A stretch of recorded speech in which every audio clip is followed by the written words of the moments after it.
De retour dans ce 18h15 et c'est l'heure du Face à la Rédac avec nos invités. Mehdi Aloun, bonsoir. Bonsoir. Vous êtes président de l'ASL Boxing United. Stéphane, bonsoir. Bonsoir. Tu es boxeur amateur et Anthony Petitpain, bonsoir. Bonsoir. Moniteur éducateur de Stéphane et on est ensemble ce soir pour parler de ce projet que tu vas réaliser, Stéphane. Tu vas aller t'entraîner à la boxe thaï dans un camp traditionnel en Thaïlande. Comment tu as découvert la boxe?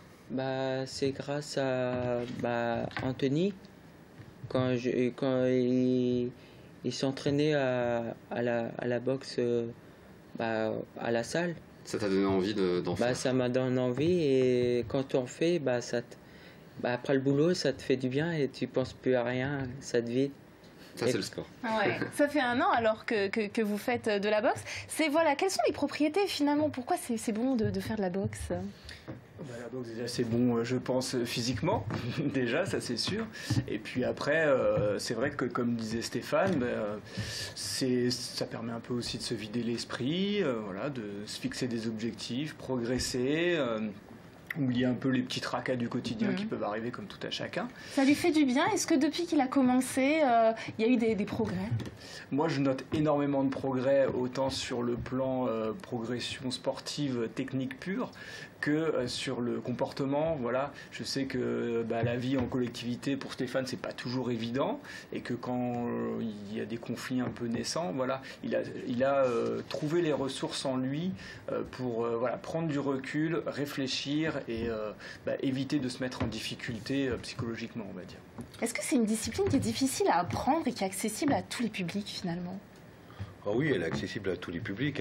Notre club qui compte plus de 300 adhérents est vraiment ouvert à tout le monde. Il y a très peu de compétiteurs chez nous. Il y a une branche compétition qui doit regrouper une quinzaine de personnes.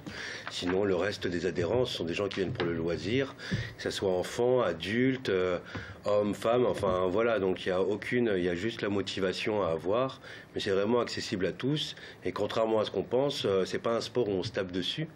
C'est un sport vraiment où on échange, où on bosse sur soi-même et où on évolue tous à notre rythme, mais c'est ouvert à tous. Alors, vous partez le 8 décembre donc pour 10 jours de voyage, vous entraînez dans un camp traditionnel en Thaïlande. C'est quoi ce genre de camp?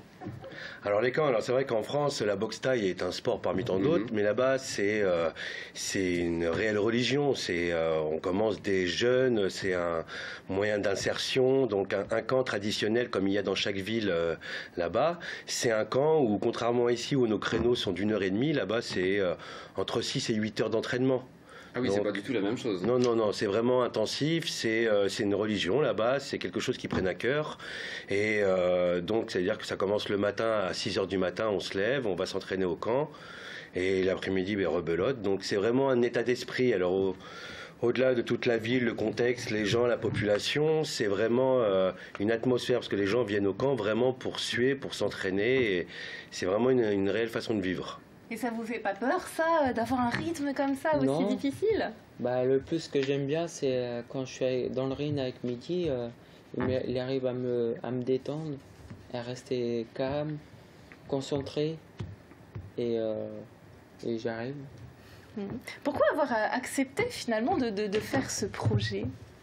Alors, au sein de l'ASL, ça fait déjà 4-5 ans où j'accompagne des jeunes, des athlètes, des jeunes qui ont entre 16 et 20 ans pour qu'ils aillent faire leur première arme là-bas. Et l'année dernière, quand à l'initiative d'Anto, on a créé cette section sport adapté, on vous avait rencontré déjà à cette époque, donc on avait beaucoup d'espoir sur cette section qui a super bien marché. Et il y a ce jeune homme qui a mordu, où il y a eu un réel contact, un réel feeling, et directement, parmi tous ses rêves, il y avait le rêve d'aller s'entraîner là-bas.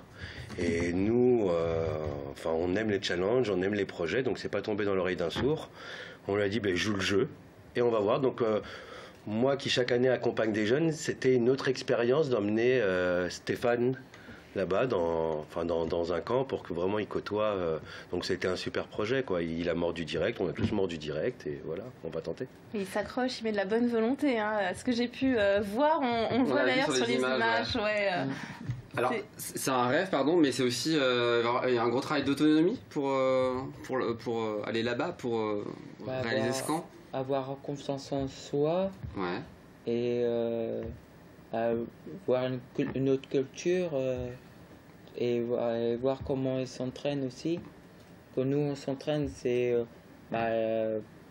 pareil, mais genre plusieurs techniques de combat.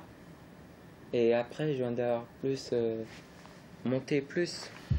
Alors ça va être aussi un test, ce voyage, puisque au retour, il a un projet. Voilà, donc nous on a souhaité utiliser ce support du voyage en Thaïlande pour placer Stéphane dans un environnement complètement inconnu, avec des gens qui ne parlent pas la langue, voilà, quelque chose de très différent de ce qu'il connaît ici.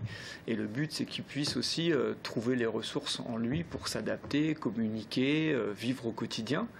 Et ce support, ce qu'on espère nous, c'est que ça lui donne encore plus confiance en lui pour, une fois revenu en France dans l'environnement qu'il connaît, pouvoir passer le cap de l'internat et pouvoir vivre un jour en logement autonome, avec tout ce que ça comporte, voilà, d'initiative, de confiance en soi, voilà. Les difficultés, ça va être quoi finalement dans ce voyage? Alors ça va être déjà de trouver de nouveaux repères dans un univers qu'il ne connaît pas du tout. C'est ça. Bah, comme je vous disais, hein, communiquer, essayer de trouver des petits trucs pour se débrouiller. Voilà, vous le préparez à ça?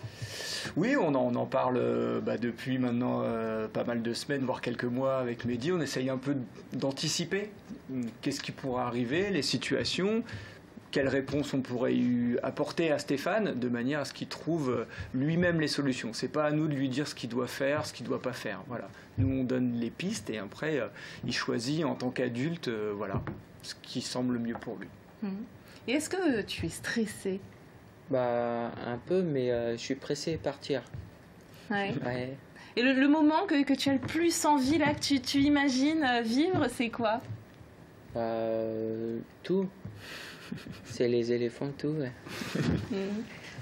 Donc, quel degré d'autonomie aujourd'hui a Stéphane au niveau de l'ESA de pêcherie? Ouais, alors Stéphane, au niveau sur le côté professionnel, voilà, il travaille dans un établissement et service d'aide par le travail, qui est un établissement d'insertion par le travail, donc avec un moniteur d'atelier qui le suit, qui l'accompagne, qui le guide. Et au niveau de sa vie privée, pour l'instant, Stéphane, il est dans un internat, un foyer d'hébergement, donc avec une notion de vie en collectivité, où on travaille justement l'autonomie, donc par étapes, petit à petit. Et voilà, d'où le but du projet, d'essayer de donner un petit coup de boost au projet de Stéphane, qui est d'un jour de vivre en logement autonome. Donc voilà, c'est le projet qu'on souhaite développer, qui n'est pas un projet que sportif, mais qui est aussi socio-éducatif. On suivra avec intérêt évidemment ce projet, on suivra peut-être même là-bas en Thaïlande, on verra d'ici quelques semaines. Merci à vous d'avoir été nos invités du Face à la Rédac. Et c'est la fin de ce Face à la Rédac.